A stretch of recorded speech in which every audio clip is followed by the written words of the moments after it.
that y minus x is 90. These type of questions are one of the most important ones where mostly students find difficulty solving it. So you can just go over this and then try to do on your own as well.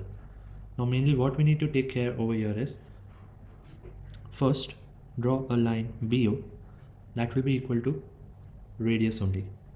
So BO and OD, they both are radius. Because of that, this angle OBD will be equal to x. Reason is triangle OBD is isosceles triangle. Okay, now here if this is also x, then I can get angle BOD, and that will be 180 minus 2x. Because sum of all angles is 180, so I can get BOD as 180 minus 2x. Now BOD, if you look at it carefully, it is a central angle. So angle BOD is equal to twice of angle BCD. This is a theorem that angle at the center is twice angle at the circumference. So I can get angle BCD from here, and that will be half of BOD, which is 180 minus 2x, and that will give me 90 minus x.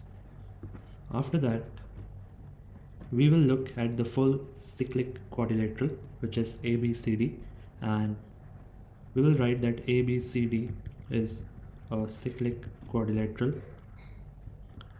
Because of that, angle A plus angle C are supplementary. Angle A we have it already, so that is y, and angle C is same as BCD, which is 90 minus x is equal to 180. If you simplify this further, this 90 can be sent on the other side, so that will give me finally y minus x is equal to 180 minus 90, that is 90, and hence proved.